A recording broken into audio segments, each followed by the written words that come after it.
Hello जय हिंद दोस्तों, I am Shubham Pawar. दोस्तों कल की क्लास में हमने 1 से लेकर 40 तक क्वेश्चन कर चुके थे। दोस्तों आज हम रेलवे प्रैक्टिस सेट के 41 से लेकर 60 तक क्वेश्चन सॉल्व करेंगे। दोस्तों चलिए दोस्तों शुरू करते हैं 41 क्वेश्चन से। देखिए दोस्तों, जो हमारा पहला क्वेश्चन है, देखिएगा ये हमारा रीजनिंग का क्वेश्चन है। दोस्तों रीजनिंग,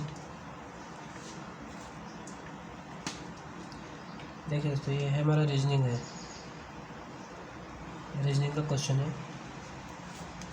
देखिए दोस्तों, उस विकल्प का चयन करें जो तीसरे पद से उसी प्रकार संबंधित है जैसे दूसरा पद पहले से। देखिए दोस्तों, ये चीज़ आपको पढ़ना ही नहीं है, डायरेक्ट क्वेश्चन देखना है। इसका और इसका जो रिश्ता है, ठीक है, वही इसका और इसका होगा। देखिए दोस्तों, वैकेंट का मतलब एम्प्टी और सीडेट का मतलब क्या होगा दोस्तों, ऑप्शन में देखेंगे। सीडेट मतलब कॉलम। दोस्तों ये अंग्रेजी शब्द है, वैकेंट मतलब खाली और एम्प्टी मतलब भी खाली। सीडेट और कॉलम। दोस्तों आपको रीजनिंग में ऐसे इंग्लिश वर्ड समानार्थी शब्द भी ऐसे पूछ सकता है। इसके लिए आपको इंग्लिश की ग्रामर भी अच्छी तरह से 1 नंबर का वैसे दोस्तों आता है क्वेश्चन। ये आ भी सकता है, नहीं भी आ सकता है, या कम पॉसिबिलिटी है इस टाइप के क्वेश्चन आने की। ठीक है दोस्तों, इसका आंसर क्या हो जाएगा, कॉलम हो जाएगा। अगला क्वेश्चन देखेंगे दोस्तों, ये भी हमारा रीजनिंग का क्वेश्चन है। दोस्तों देखिए,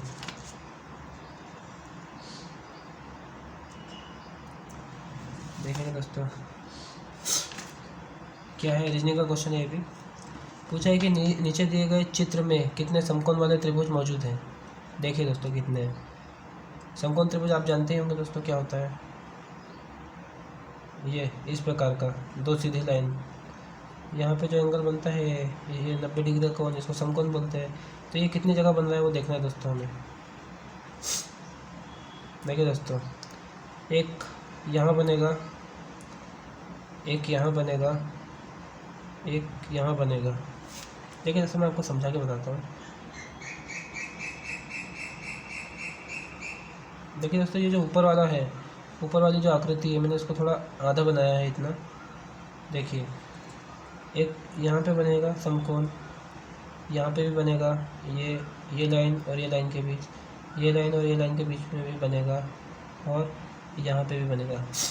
कितने समकोण होगा दोस्तों, 1 2 3 4 यहाँ पे होगा दोस्तों। उसी प्रकार सिमिलरली यहाँ पे यहाँ मिला के भी 4 होंगे। ठीक है दोस्तों, और उसी प्रकार से यहाँ और यहाँ मिला के भी 4 होंगे। कितने हो गए दोस्तों, 4 तिया 12। कितने हो गए दोस्तों, 4 तिया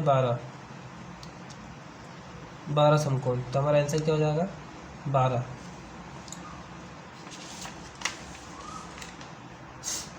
देखिए दोस्तों, अगला क्वेश्चन देखते हैं।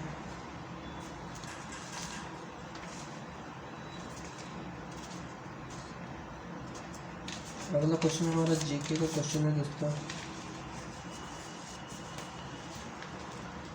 देखिए दोस्तों, ये क्वेश्चन मैंने आपको पुराने सेट में करवा चुका हूँ, फिर भी रिवीजन के तौर पे एक बार और करवा देता हूँ। नर्मदा और तापी दोस्तों, इसको ताप्ती भी बोल सकते हैं। ये हमारा जीके का क्वेश्चन है। नर्मदा और तापी खालिस्तान की ओर बहने वाली नदियाँ हैं।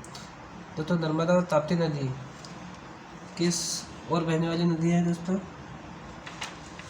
तो इसका हमारा आंसर होगा पश्चिम की ओर। देखिए दोस्तों, ये पूर्व से पश्चिम की ओर बहती है। देखिए दोस्तों, नर्मदा नदी जो है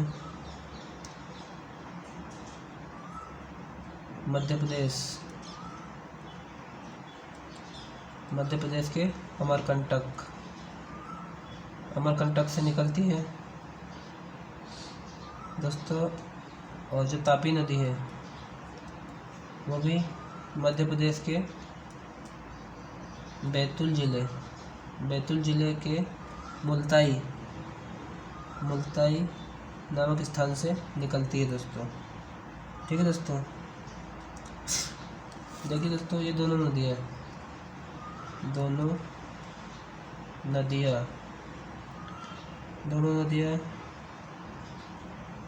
पश्चिम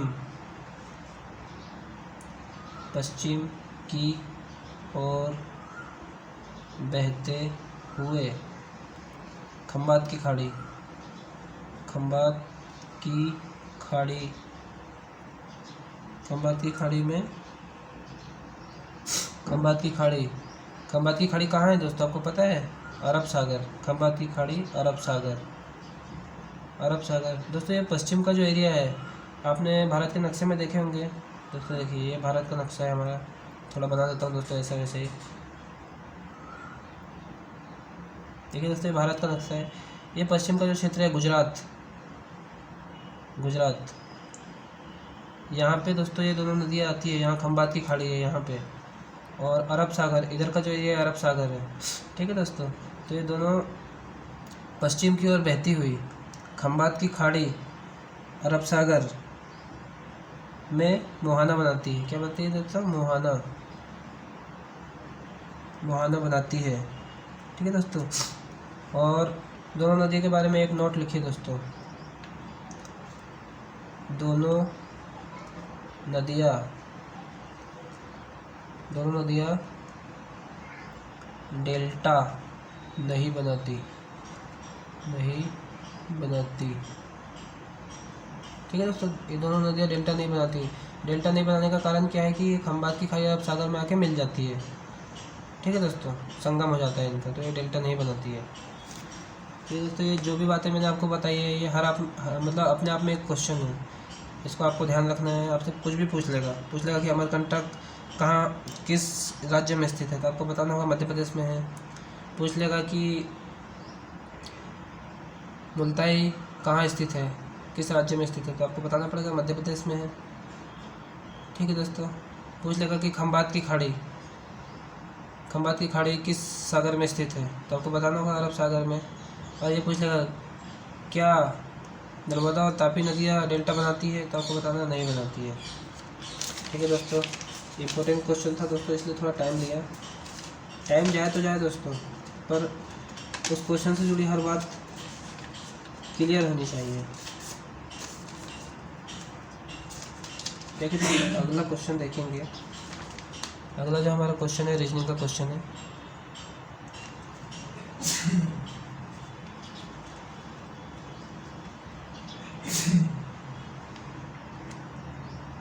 देखिए दोस्तों, दिए गए चित्र की दर्पण छवि क्या होगी यदि दर्पण mn पर रखो। देखिए दोस्तों ये आकृति है और ये दर्पण है, तो ये पूछ रहा है कि इसका प्रतिबिंब कैसा होगा, कैसा बनेगा। देखिए दोस्तों, जब आकृति इधर रखी है और इधर दर्पण लग गया है, तो ये इस तरफ, दर्पण की इस तरफ बनेगी, ऐसे पलट कर। और दोस्तों जब ये पलटेगी, इस तरह से पलटेगी, तो क्या होगा, ये जो गोले हैं, गोलों का मुंह इस तरफ होगा और ये जो लाइन है इस तरफ हो जाएगी। कहने का मतलब दोस्तों ये जो तीनों गोले हैं इनका मुंह इस तरफ हो जाएगा ऐसे। ठीक है, और ये जो वर्टिकल लाइन है ये इधर पीछे साइड में ऐसी हो जाएगी। तो देखिए दोस्तों ये ऑप्शन में कहाँ पे ऐसा है, ये तो जैसा का वैसा दिख रहा है दोस्तों, ये ऑप्शन नहीं हो सकता हमारा। ये नीचे की ओर हो गया है, मतलब ऐसे पलट गया है, तो ये भी नहीं हो सकता, ये वाला भी नहीं हो सकता दोस्तों। हमारा कौन सा ऑप्शन है? बी। अब दोस्तों हमें ये तो पता चल गया है कि ऑप्शन बी हमारा आंसर है, पर ऑप्शन में देखना है कि ऑप्शन में बी कहाँ लिखा हुआ है। देखिए दोस्तों तीसरे नंबर पे बी लिखा है, तो ये हमारा 3 नंबर आंसर होगा। ठीक है दोस्तों, अगला क्वेश्चन देखेंगे दोस्तों, 45 नंबर क्वेश्चन देखेंगे दोस्तों। ठीक है दोस्तों, क्या बोला है, संगाई हिरन, संगाई डियर को देखे जाने का समाचार सुर्खियों में था। यह किस राज्य का राजकीय पशु है? दोस्तों संगाई हिरन किस राज्य का राजकीय पशु है? दोस्तों देखिए संगाई हिरन जो है मणिपुर राज्य का राजकीय पशु है। ठीक है दोस्तों, मणिपुर। देखिए दोस्तों संगाई हिरन किस राज्य का है? मणिपुर। मणिपुर में कहाँ दोस्तों? मणिपुर में केबुल लामजाओ राष्ट्रीय उद्यान, केबुल लामजाओ राष्ट्रीय उद्यान, नेशनल पार्क। राष्ट्रीय उद्यान। ठीक है दोस्तों, राष्ट्रीय उद्यान। देखिए दोस्तों, भारत में 250 आबादी, भारत में इनकी 250 आबादी बची हुई है, मात्र 250 आबादी बची है दोस्तों। देखिए दोस्तों, इसकी 3 प्रजाति पाई जाती है। कौन कौन सी? देखिए दोस्तों, राजकीय पशु है इसलिए इम्पोर्टेंट है, पूछ सकता है, इससे रिलेटेड बातें भी पूछ सकता है। पहली है रूसवर्स एल्डो।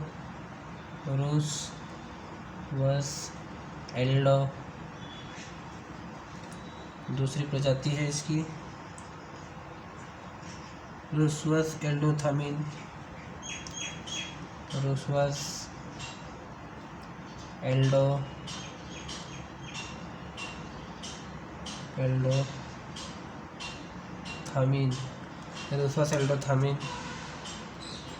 तीसरी प्रजाति है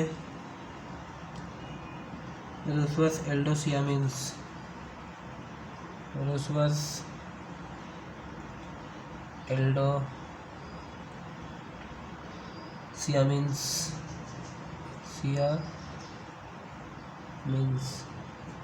ठीक है दोस्तों, इतनी बातें। ठीक है दोस्तों, संगाई हिरन के बारे में, संगाई डियर के बारे में, कहाँ का राजकीय पशु है, मणिपुर का। कहाँ पाया जाता है, केबुल लामजाओ राष्ट्रीय उद्यान के बारे में। देखिए दोस्तों, आपके लिए एक होमवर्क है, आपको ये आपके लिए होमवर्क है कि केबुल लामजाओ राष्ट्रीय उद्यान के बारे में आपको स्टडी करना है। इससे रिलेटेड क्वेश्चन आपको पूछ सकता है। ठीक है दोस्तों, संगाई हिरन की भारत में 250 ही आबादी बची हुई है। इसकी 3 प्रजाति होती है, रूसवर्स एल्डोथामिन, रूसवर्स एल्डोसियामिन्स। ठीक है दोस्तों, ये हमारे जीके का क्वेश्चन है, जनरल नॉलेज का क्वेश्चन है दोस्तों। ठीक है दोस्तों, ये क्वेश्चन से हमें इस बात की जानकारी मिलती है कि जैसे ये तो मणिपुर राज्य का राजकीय पशु के बारे में पूछ लिया, आप हर राज्य के राजकीय पशु की स्टडी कर लीजिए ताकि कुछ भी क्वेश्चन में आ जाए आप इजीली कर लें। देखिए दोस्तों, अगला क्वेश्चन देखेंगे। अगला क्वेश्चन हमारा रीजनिंग का क्वेश्चन है दोस्तों, रीजनिंग सब्जेक्ट का। देखिए, ये कथन मतलब स्टेटमेंट और धारणाएं, एजम्पशन मतलब स्टेटमेंट और एजम्पशन का क्वेश्चन है दोस्तों। हमारा क्वेश्चन यहाँ से लेके यहाँ तक हमारा क्वेश्चन है, और नीचे जो ऑप्शन दिए हैं इन ऑप्शन पे में से हमें किसी एक ऑप्शन पे टिक करना है। पहले इसे समझना है दोस्तों। देखिए, मैं सैनिकों को पसंद करता हूँ, मैं सैनिक बनना चाहता हूँ। अब इसमें से एजम्पशन क्या निकल रहा है, धारणाएं क्या निकल रही है, मैं एक सैनिक नहीं हूँ। ठीक है दोस्तों, ये बात सही है क्योंकि वो सैनिकों को पसंद करता है और सैनिक बनना चाहता है, अभी बना नहीं है, तो मतलब क्या बोला उसने, मैं एक सैनिक नहीं हूँ, ये बात सही है। अब ये बोल रहा है कि मैं एक सैनिक हूँ। दोस्तों, ये बात गलत है क्योंकि वो अभी सैनिक बना नहीं है ना। तो हमारा आंसर क्या हो जाएगा दोस्तों, ये तो नहीं होगा, इसमें एक और दो दोनों की बात कर रहा है। केवल धारणा 2 अंतर्निहित है, ये तो है ही नहीं है दोस्तों, गलत है ये बात 2 वाली। केवल धारणा 1 अंतर्निहित है, तो हमारा आंसर क्या हो जाएगा, ऑप्शन नंबर सी। इस पर टिक कर देंगे। ठीक है दोस्तों, ये क्वेश्चन बहुत ईजी है, बस हमारी तर्क, बुद्धिमत्ता और समझदारी के अनुसार हम इनका सॉल्यूशन कर सकते हैं। अगला क्वेश्चन देखेंगे दोस्तों, 47 नंबर क्वेश्चन।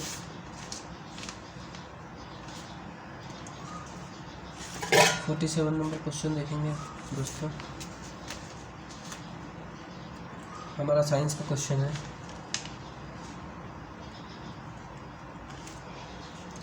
देखिए दोस्तों,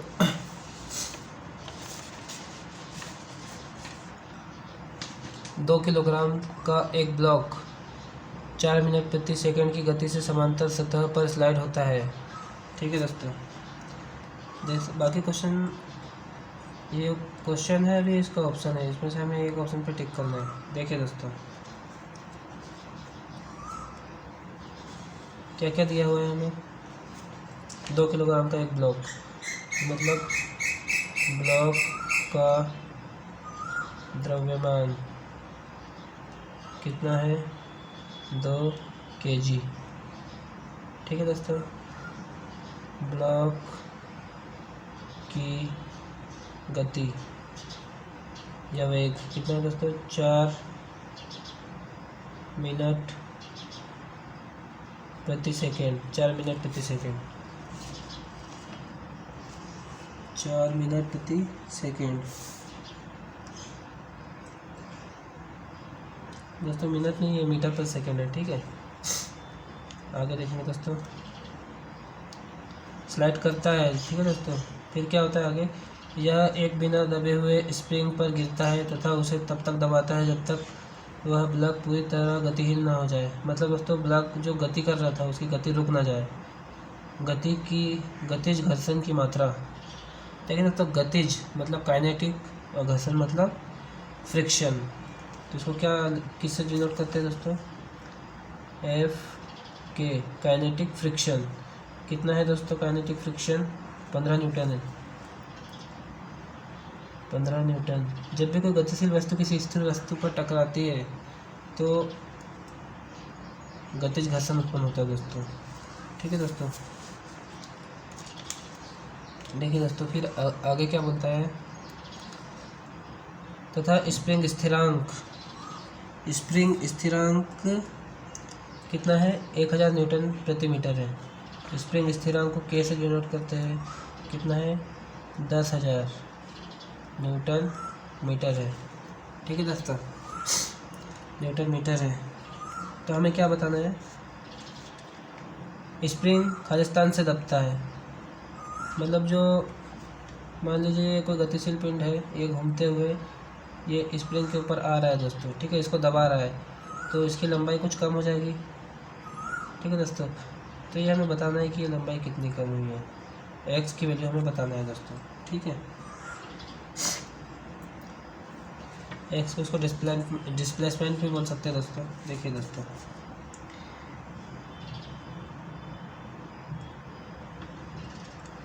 दोस्तों, मान लेंगे हम, माना स्प्रिंग एक्स दूरी तक दबता है मतलब विस्थापन होता है, ये एक्स दूरी तक। अब यहाँ तक थी दोस्तों, इसको दबा, ये क्या किया, ये ब्लॉक ने यहाँ तक दबा दिया दोस्तों, यहाँ तक। तो ये एक्सिस में डिस्प्लेसमेंट हो गया, तो हमने इसको एक्स मान लिया। इसी की वैल्यू हमें फाइंड आउट करनी है। ठीक है दोस्तों, तो अब देखिए दोस्तों, ऊर्जा संरक्षण के नियमानुसार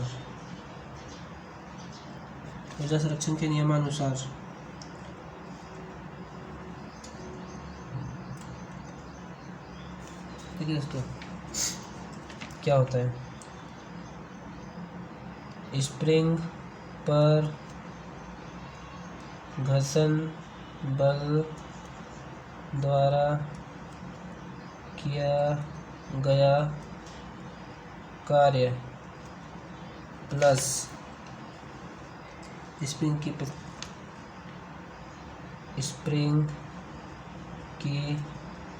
प्रत्यास्थ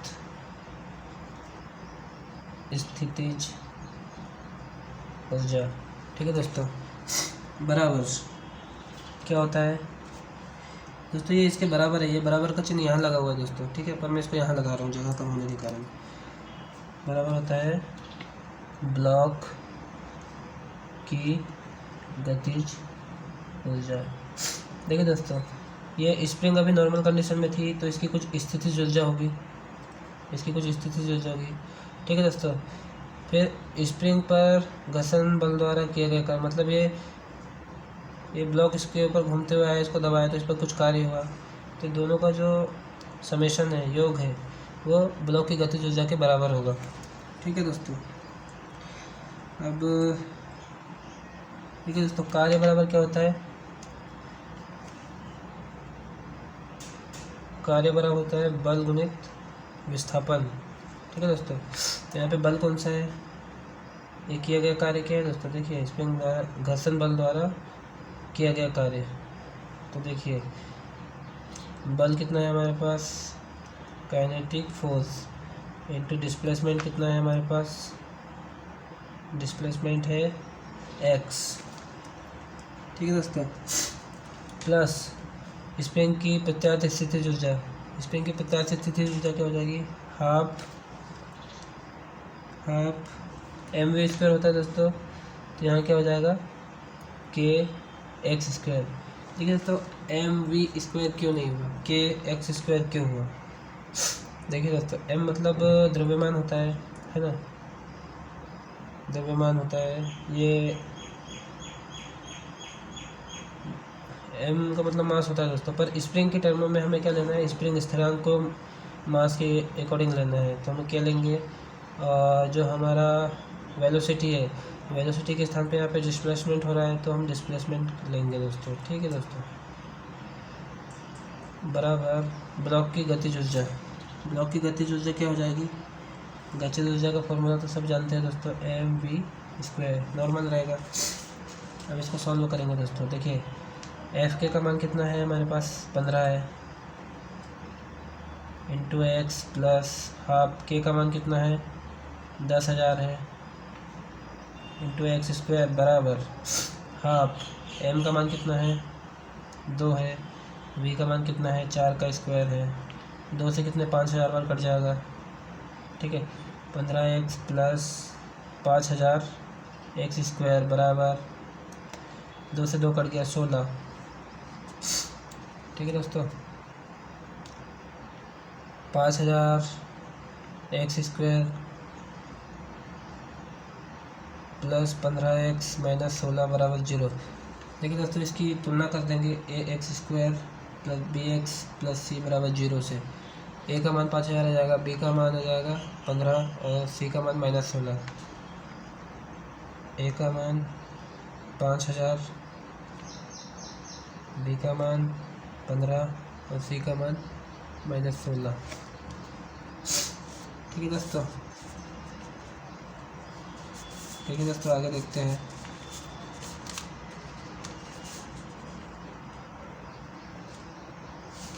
देखिए दोस्तों यहाँ तक क्वेश्चन हम कर चुके हैं, आगे देखेंगे।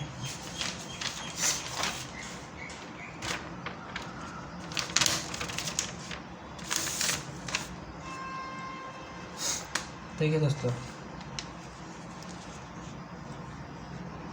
ये आगे दोस्तों, अब दोस्तों हमने वराहमिरा चार्य सूत्र पढ़ा है, x बराबर minus B plus minus b² minus 4ac। b² का मान कितना है, b² मतलब 15², ये सारी वैल्यू पुट कर देंगे दोस्तों। 4ac, a का मान 5,000 है, c का मान इतना है। दोस्तों इसको सॉल्व कर लेंगे। दोस्तों इसको सॉल्व करेंगे तो हमारे पास में x की वैल्यू कितनी आ जाएगी दोस्तों। देखिए दोस्तों इसको हम सॉल्व करेंगे, इसको सॉल्व करेंगे दोस्तों, तो हमारे पास में 550.9 आ जाएगा दोस्तों, बटे में 10,000, बटे में 10,000। ठीक है दोस्तों, तो इसको सॉल्व करेंगे तो दोस्तों हमारे पास क्या आ जाएगा, 0.05509 मीटर। देखिए दोस्तों मीटर में आ रहा है, हमें मीटर में भी आंसर ऑप्शन में मीटर में भी है और सेंटीमीटर में भी है दोस्तों। हम इसको सेंटीमीटर में चेंज कर लेंगे, ऐसा कोई ऑप्शन हमारे पास है नहीं है। तो सेंटीमीटर में चेंज करने के लिए क्या करेंगे, 5509 बटे 10,000, ठीक है, गणित 1 मीटर में 100 सेंटीमीटर, तो 100 से गुना कर देंगे। अभी सेंटीमीटर में चेंज हो गया है। देखिए दोस्तों 3 जीरो है, तो 3 जीरो के बाद दशमलव, 1 2 3 के बाद दशमलव, 5.509 दोस्तों, मतलब 5.5 सेंटीमीटर हमारा क्या हो जाएगा, आंसर हो जाएगा दोस्तों। दोस्तों ये जो स्प्रिंग है, वो जो x की वैल्यू है कितनी आएगी दोस्तों, 5.5 सेंटीमीटर। अगला क्वेश्चन देखेंगे दोस्तों। देखिए दोस्तों अगला क्वेश्चन, कार्बन डाइऑक्साइड। अगला क्वेश्चन हमारा केमिस्ट्री का क्वेश्चन है दोस्तों, 48 क्वेश्चन।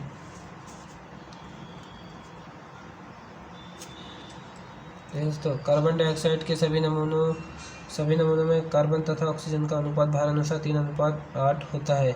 यह खालिस्तान के नियम की संपत्ति है। किसके नियम की संपत्ति है दोस्तों? स्थिर अनुपात का नियम है। मतलब जो कार्बन डाइऑक्साइड है CO2, ये हमारा केमिस्ट्री का क्वेश्चन है। किसका है? केमिस्ट्री। ठीक है दोस्तों। देखिए दोस्तों, इसमें जो कार्बन डाइऑक्साइड में कार्बन 3 और ऑक्सीजन 8, ये रेशो रहता है दोस्तों। इसको स्थिर अनुपात का नियम बोलते हैं दोस्तों। ये नियम हमें किसने दिया था दोस्तों? ये नियम दिया था किसने? J.L. प्राउस्ट ने। किसका नियम है दोस्तों? J.L. प्राउस्ट का नियम है, स्थिर अनुपात का नियम। ठीक है दोस्तों।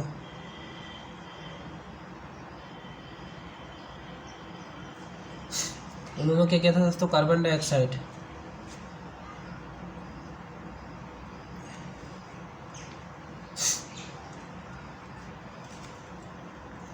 देखिए दोस्तों, आप इतना ही याद रखिए, आपके लिए इतना ही काफ़ी है दोस्तों। देखिए, कार्बन डाइऑक्साइड में कार्बन और ऑक्सीजन का रेशो कितना रहेगा दोस्तों? हमेशा 3:8।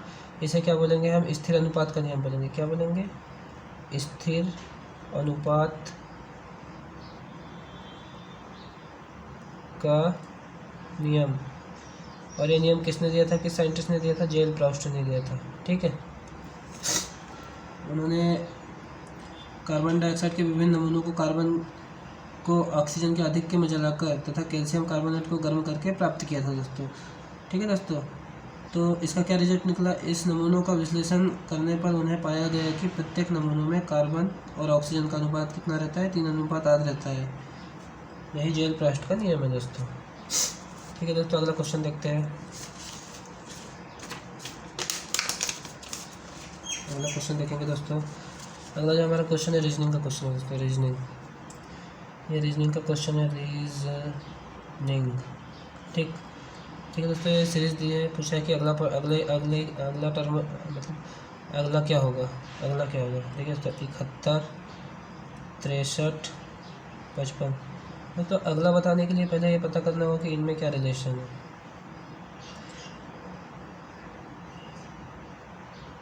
देखिए दोस्तों, 8 माइनस हो रहा है, यहाँ पे भी 8 माइनस हो रहा है, 3, 5, यहाँ पे भी 8 माइनस करेंगे, कितना बचेगा दोस्तों? 47।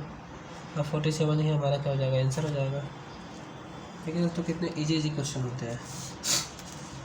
अगला क्वेश्चन देखेंगे दोस्तों।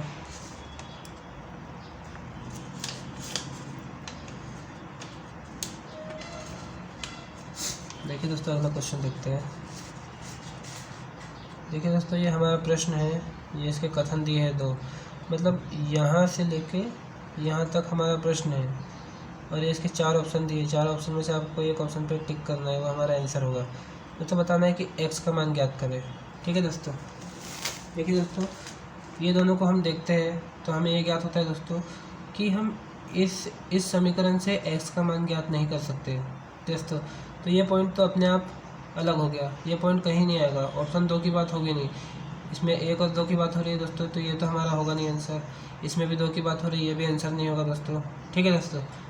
और इसमें भी 1 और 2 की बात हो रही है, तो ये भी आंसर नहीं होगा दोस्तों। आंसर यही होगा दोस्तों, ये हो सकता है, पर ये कैसे होगा दोस्तों? आप करके देखेंगे। देखिए दोस्तों, 1/x + 1/9 बराबर 1/27। देखिए दोस्तों, हम इसको सॉल्व कर सकते हैं, इसलिए एक आंसर होगा 1/27 - 1/9। ठीक है दोस्तों। इसका एलसीएम कितना जाएगा दोस्तों? 27 आ जाएगा। 27 दोस्तों, 27 एकम 27, एक बार गया, माइनस 9 × 27, कितना है? 3। देखिए दोस्तों, कितना आ गया सॉल्व करने में? -2/27। मतलब इससे x की वैल्यू निकल के हमारे पास कितनी आ रही है? 1/x। इसको पलट देंगे तो ये भी पलट जाएगा। x का मान कितना जाएगा हमारे पास में? 27/2 माइनस में। तो ये बताना है दोस्तों कि केवल एक पर्याप्त है, केवल एक से ही x का मान निकाला जा सकता है। ठीक है, अगला क्वेश्चन देखते हैं दोस्तों।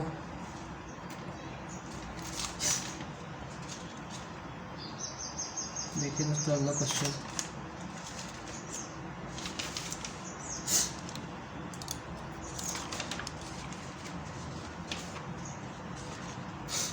मैथ्स का क्वेश्चन है दोस्तों, मैथ्स।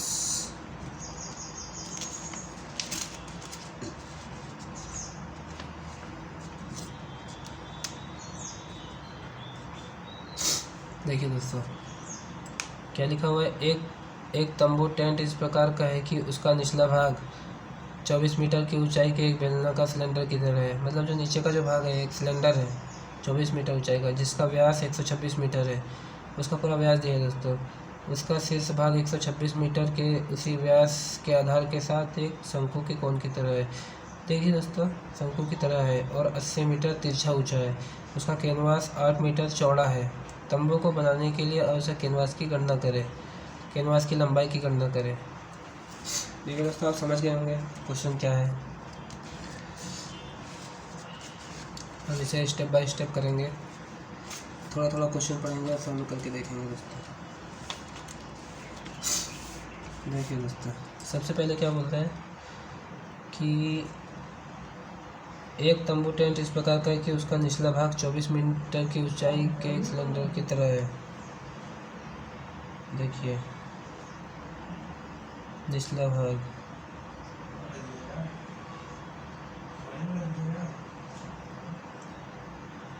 इसकी ऊंचाई कितनी है दोस्तों 24 मीटर, ठीक है।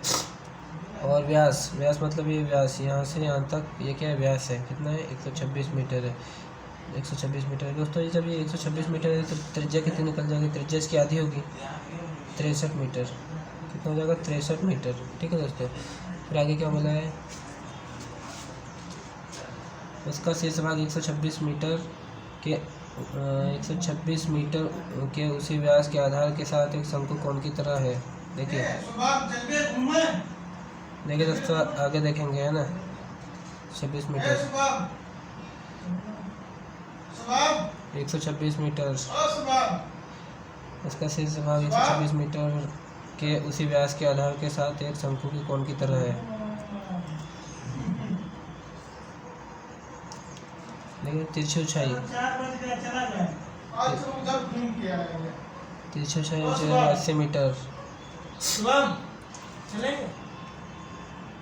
80 मीटर।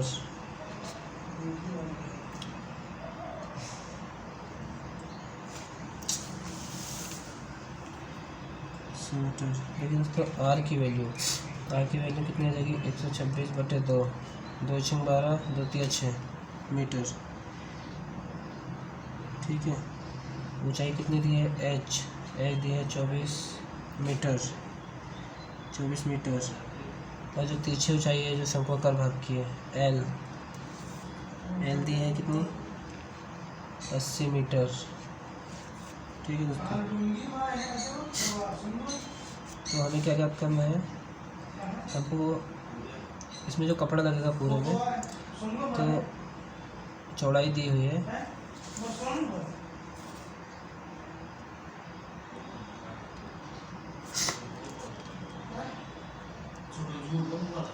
तंबू को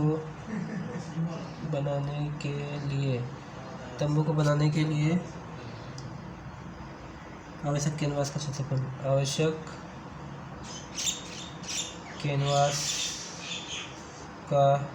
क्षेत्रफल क्या होगा, ये होगा तंबू के शंक्वाकार भाग का क्षेत्रफल, शंकु के शंक्वाकार भाग का क्षेत्रफल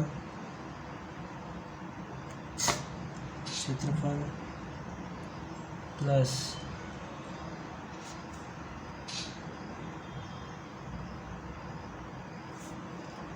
तंबू के बेलनाकार भाग का क्षेत्रफल, ठीक है दोस्तों। देखिए दोस्तों क्या हो जाएगा बराबर से πr/l। शंक्वाकार भाग का पृष्ठीय क्षेत्रफल क्या हो जाएगा, पृष्ठीय क्षेत्रफल हो जाएगा दोस्तों। ये क्षेत्रफल नहीं है, क्या है पृष्ठीय क्षेत्रफल है, पृष्ठीय क्षेत्रफल प्लस 2πr/h। तंबू के बेलनाकार भाग का पृष्ठीय क्षेत्रफल क्या हो जाएगा, ये भी पृष्ठीय क्षेत्रफल है दोस्तों, पृष्ठीय, ठीक है दोस्तों। तो इसका मान हो जाएगा 22/7 गुणित आर का मान कितना है 63 गुणित एल का मान 80 प्लस 2 गुणित 22/7 गुणित आर का मान 63 एल का मान 80। ठीक है दोस्तों, इसको काट लेंगे 7 9 63 7 9 63। दोस्तों इसको सॉल्व करने पे आ जाएगा 15,840 प्लस 9,504। टोटल आ जाएगा दोस्तों हमारे पास में 25,344 मीटर स्क्वायर। मीटर स्क्वायर पे आएगा क्योंकि कैनवास का क्षेत्रफल निकल रहा है, क्षेत्रफल हमेशा मीटर स्क्वायर में रहता है। लेकिन दोस्तों क्या दिया था हमारे पास कैनवास की चौड़ाई दी थी, कैनवास की चौड़ाई दी थी, तो हमें लंबाई निकालना था कैनवास की। क्या निकालना था हमें क्वेश्चन में दोस्तों? देखिए क्वेश्चन देखिए एक बार पहले। तंबू को बनाने के लिए आवश्यक कैनवास की लंबाई की गणना करें। ठीक है, लंबाई कैसे निकालेंगे? लंबाई बराबर होता है कैनवास का क्षेत्रफल बटे चौड़ाई। कैनवास का क्षेत्रफल हमारे पास इतना है, चौड़ाई दी है 8, तो 25,344 बटे 8, तो कितना जाएगा दोस्तों इसको सोल्व करने पे? 3168 मीटर। दोस्तों इसमें जो कैलकुलेशन है इसको आप अपने हाथ से करके देखिए, वो वेरी इंपॉर्टेंट है। कैलकुलेशन से क्वेश्चन गलत हो जाता है। अगला क्वेश्चन देखेंगे दोस्तों 52 नंबर क्वेश्चन। निम्न में से कौन सी धातु वायु के साथ अभिक्रिया नहीं करती है? तो कौन सी धातु नहीं करती है दोस्तों?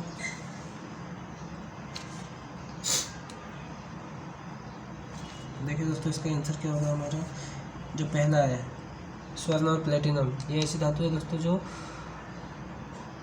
वायु के साथ अभिक्रिया नहीं करती। बाकी सारे जितने भी धातु वायु के साथ अभिक्रिया करके क्या ऑक्साइड बनाती है। देखिए दोस्तों स्वर्ण मतलब होता है गोल्ड।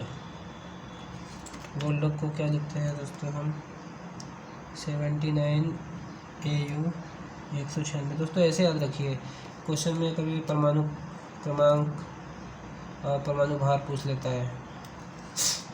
स्वर्ण, ठीक है दोस्तों। प्लेटिनम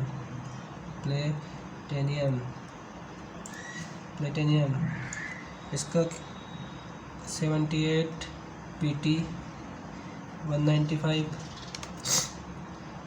देखिए दोस्तों रजत किसको बोलते हैं? सिल्वर, चांदी को बोलते हैं। कितना होता है इसका 47 AG 107। ठीक है दोस्तों, आपको ऐसे के ऐसे याद करना है। इनके परमाणु क्रमांक के साथ में परमाणु द्रव्यमान को भी याद रखना है। इनमें से आपसे पूछ लेगा कि निकिल का परमाणु क्रमांक कितना होता है, निकिल का परमाणु क्रमांक कितना होता है, स्वर्ण का कितना होता है, आपको पता होना चाहिए दोस्तों। 19K 39। पोटेशियम को कैसे डिनोट करते हैं?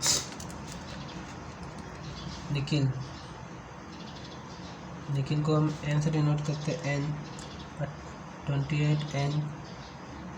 दोस्तों ये केमिस्ट्री का क्वेश्चन है दोस्तों। अगर दोस्तों आप मेंडलीव की आवर्त सारणी बनाइए, उनमें सभी तत्वों सारणी बना के दीवार से टांग दीजिए दोस्तों। और जब भी तत्वों को लिखें, आप गोल्ड को लिखें, मैग्नीशियम को लिखें, तो उनके परमाणु क्रमांक और परमाणु द्रव्यमान के साथ लिखें दोस्तों। तो ऐसे में आपको परमाणु क्रमांक और परमाणु द्रव्यमान और उनका जो सिंबल है ये याद हो जाएगा। इससे रिलेटेड क्वेश्चन बहुत आते हैं दोस्तों। और ये जो हमारा क्वेश्चन था दोस्तों, इसका आंसर क्या हो जाएगा? निम्न में से कौन सी धातु वायु के साथ अभिक्रिया नहीं करती? तो स्वर्ण और प्लेटिनम, ये ऐसी धातु है, अपवाद है, ये वायु के साथ क्रिया नहीं करती। इनको छोड़ के सारी धातु वायु के साथ क्रिया करती है, धातु का ऑक्साइड बनाती है। अगला क्वेश्चन देखेंगे दोस्तों।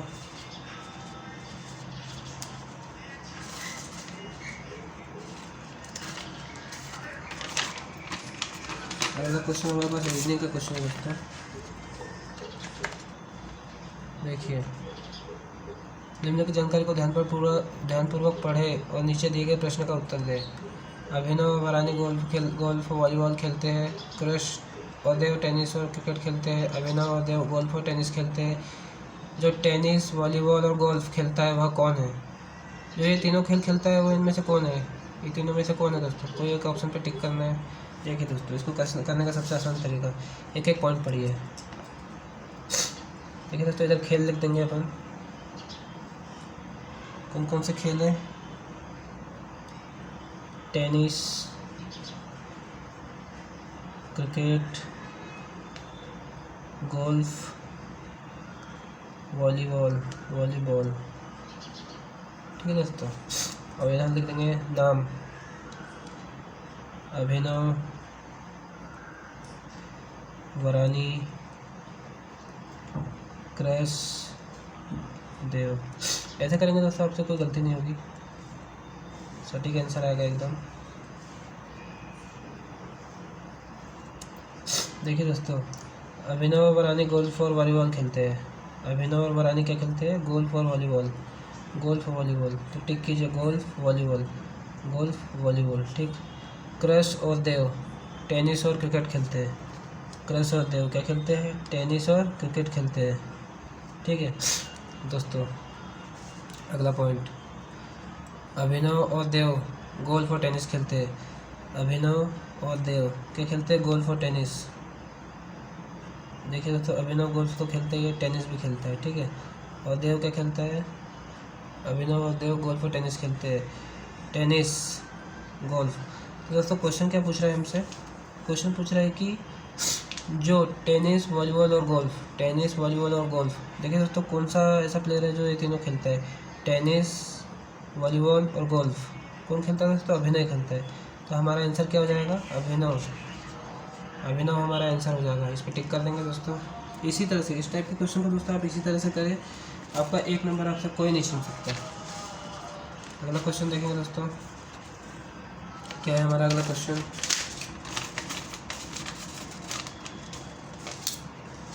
देखिए दोस्तों, अगला क्वेश्चन मैथ्स का क्वेश्चन है।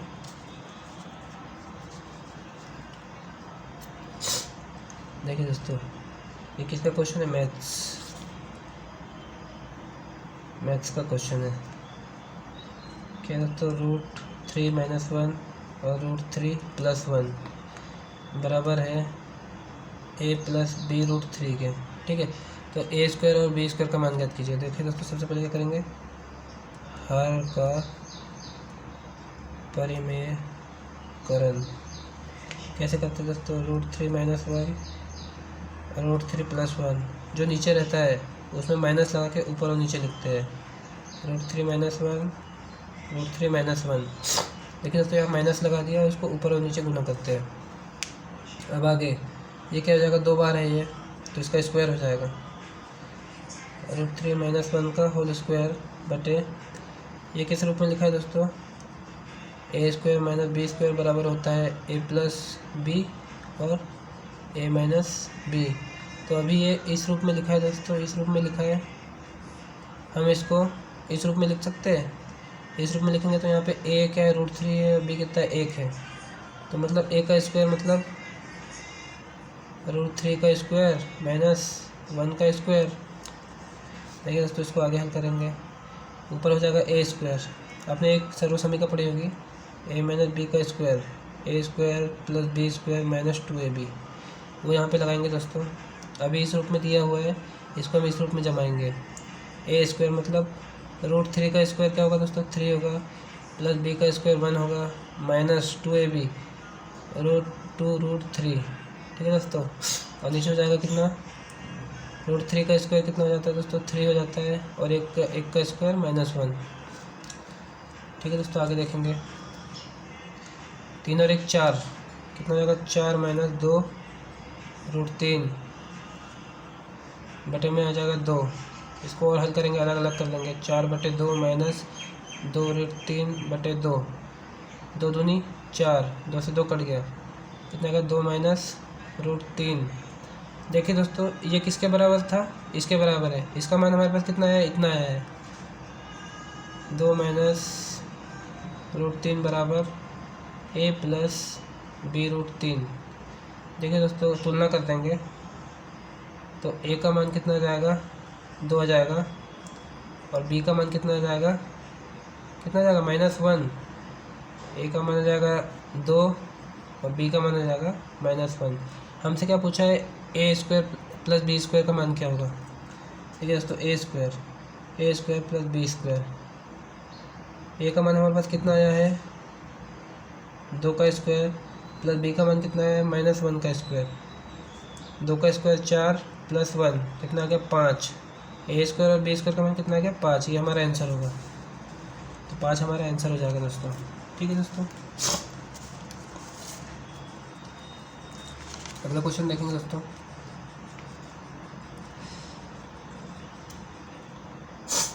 देखिए दोस्तों, कौन सा शब्द बास्केटबॉल से संबंधित है। बास्केटबॉल से कौन सा शब्द संबंधित है। देखिए दोस्तों,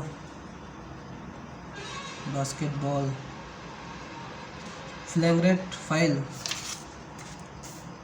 देखिए दोस्तों, जो फ्लैंगरेट फाइल है बास्केटबॉल से संबंधित है। और बाकी शब्दों के अर्थ भी समझ लेते हैं। अपर कट,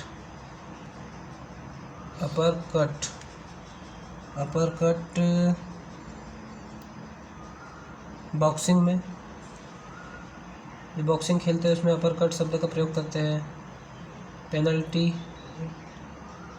पेनल्टी कॉर्नर शब्द का प्रयोग कहाँ करते हैं, हॉकी में ये खेलते समय बोलते हैं दोस्तों।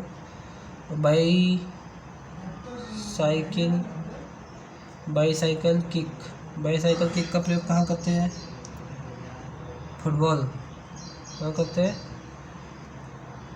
में करते हैं। ठीक है दोस्तों, याद रखिए। अगला क्वेश्चन देखेंगे दोस्तों। अगला क्वेश्चन देखेंगे दोस्तों, इसी तरह प्रैक्टिस करते रहे दोस्तों, नोट्स बनाते चले प्रॉपर। मैथ्स का क्वेश्चन है दोस्तों। अगला मैथ्स का क्वेश्चन है। देखिए दोस्तों, एक ट्रेन 1.5 मीटर लंबी है। ट्रेन की लंबाई दी है, कितनी दी है, 1.5 मीटर, और 57 किलोमीटर/आवर की रफ्तार से मतलब चाल दी है। ट्रेन की चाल दी है, कितनी दी है दोस्तों, 57 किलोमीटर/आवर। ठीक है दोस्तों, एक ट्रेन की लंबाई इतनी है, 57 किलोमीटर/आवर की रफ्तार से 39 सेकंड में एक प्लेटफॉर्म को पार करती है। समय दिया हुआ है, कितना दिया हुआ है, 39 सेकंड। देखिए दोस्तों, एक बात हमेशा याद रखिएगा, ट्रेन की लंबाई और ट्रेन के साथ में जो भी वस्तु दी रहती है, प्लेटफॉर्म हो, पेड़ हो, कुछ भी हो, उसकी लंबाई जुड़ती है साथ में। तो चाल बराबर क्या होता है दोस्तों, चाल बराबर होता है दूरी बटे समय। चाल कितनी दी हुई है हमारे पास में, 57, और दूरी कितनी दी हुई है, दूरी ट्रेन की लंबाई प्लस प्लेटफॉर्म की लंबाई। ट्रेन की लंबाई है 141.5 प्लस प्लेटफॉर्म की लंबाई क्या मानेंगे दोस्तों, प्लेटफॉर्म की लंबाई, इसको x मान लेंगे। इसी का मान हमको निकालना है, बटे x बटे 39। समय कितना है, 39 सेकेंड। अब देखिए दोस्तों, ये सारी वैल्यू मीटर और सेकंड में दी है, ये किलोमीटर/आवर में दी है। देखिए दोस्तों, इसको सॉल्व करने का एक बहुत अच्छी ट्रिक है कि 5/18 से गुना कर देते हैं, पर हम दोस्तों ऐसा नहीं करेंगे। दोस्तों मैं आपको बेसिक से बताऊंगा, 5/18 हमेशा याद नहीं रहता है, कन्फ्यूजन हो जाता है। तो हम क्या करेंगे, 57 इंटू, देखिए दोस्तों, किलोमीटर/आवर है, तो किलोमीटर के लिए मीटर में चेंज करने के लिए कितना लेंगे, 1000 बटे घंटा है, इसको मिनट में चेंज करेंगे पहले, तो क्या करेंगे, 60 से गुना करेंगे, फिर मिनट को सेकंड में करेंगे, फिर 60 से, मतलब 3600। घंटे को सेकंड में चेंज करने के लिए 3600 से, तो ये क्या हो जाएगा, मीटर, और ये बटे वाला क्या हो जाएगा, सेकंड, मीटर/सेकंड। 2 0 से 2 0 कट गए दोस्तों। ठीक है दोस्तों, 2 0 से 2 0 कट गए, और 570/36 बराबर ये वाली वैल्यू। ठीक है दोस्तों, इसको सॉल्व करेंगे दोस्तों। इसको सॉल्व करने पे कितना आएगा 1583।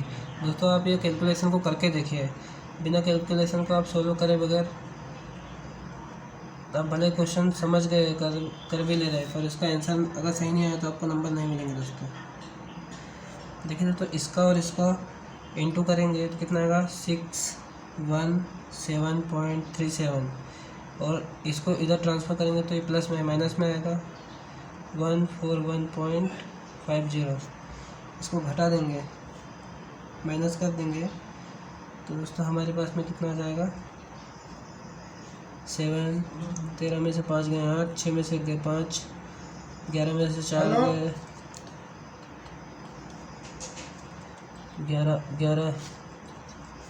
11 में से 4 गए 7, 5 में से 1 गए 4, 475 आंसर आ रहा है दोस्तों। पर हम अप्रोक्सीमेटली कितना लेंगे 476 लेंगे, 476 बराबर x कितना गया 476 मीटर आ गया।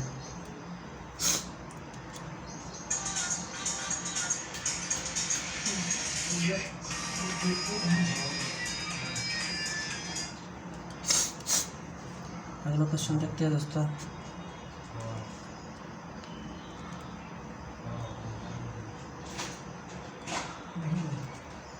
अगला क्वेश्चन देखेंगे दोस्तों, क्या है 57 नंबर क्वेश्चन।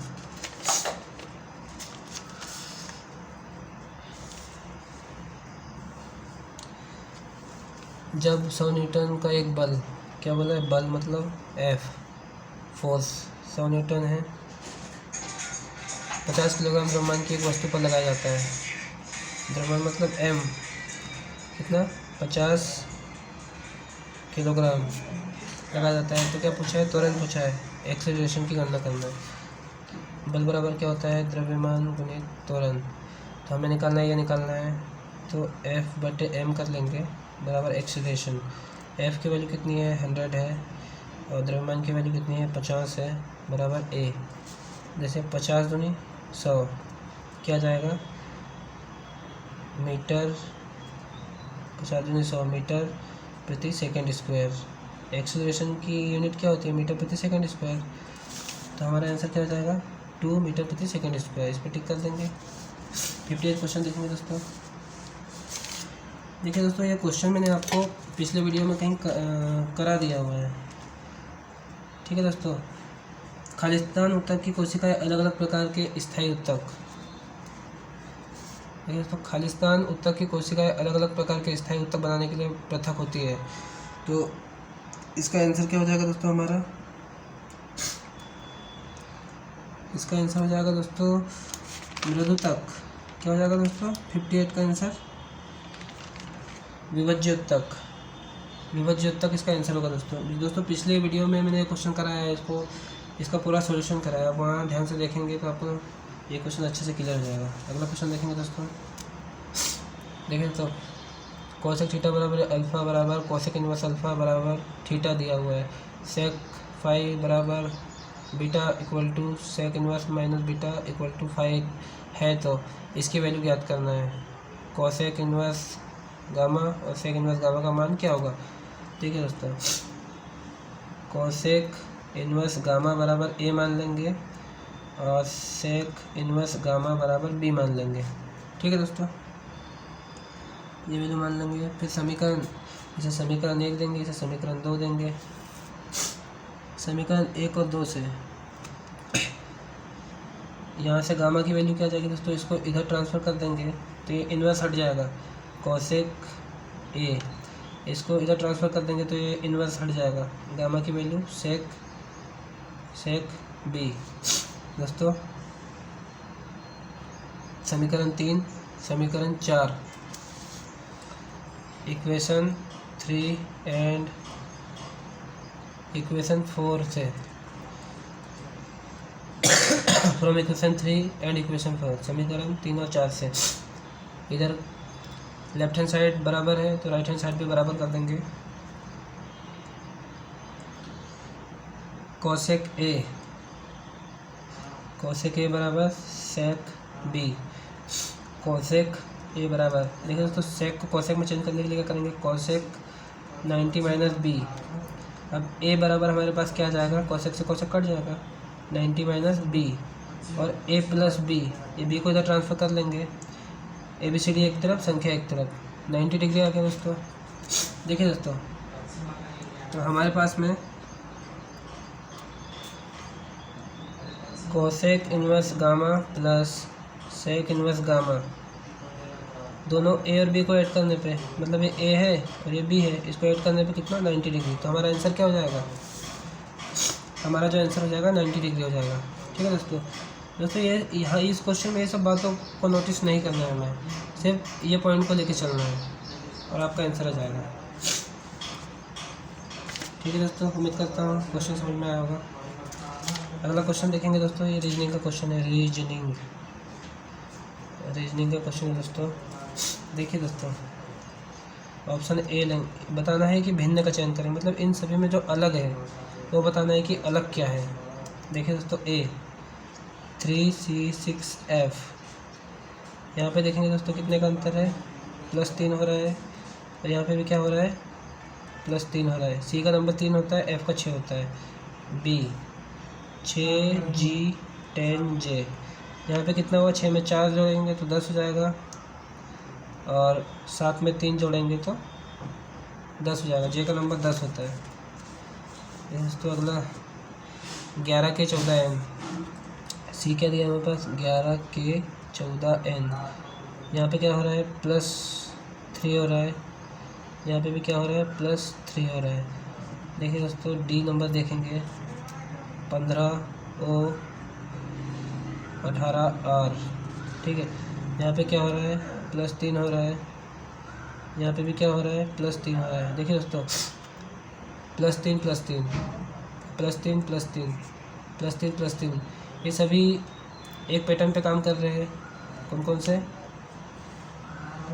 ये और ये अलग है दोस्तों, इसमें +4 और +3 हो रहा है। तो हमारा क्या हो जाएगा, भिन्न क्या होगा, ये होगा। आंसर क्या हो जाएगा, बी, आंसर हो जाएगा बी, मतलब जो हमारा ऑप्शन ए है वो हमारा आंसर होगा। ठीक है दोस्तों, वीडियो पसंद आया तो वीडियो को लाइक करें, शेयर करें और सब्सक्राइब करें दोस्तों। क्लास लगाते रहिए और क्वेश्चन के नोट्स बनाते रहिए दोस्तों। ये क्वेश्चन आपको बहुत काम आएंगे दोस्तों, इसमें से मैं आपको गारंटी दे रहा हूँ दोस्तों। आप अगर ये क्वेश्चन को अच्छे से क्लास देखकर सॉल्व करके देखेंगे तो आपके 50 नंबर, 100 में से 50 नंबर आने से कोई नहीं रोक सकता दोस्तों। जय हिंद दोस्तों।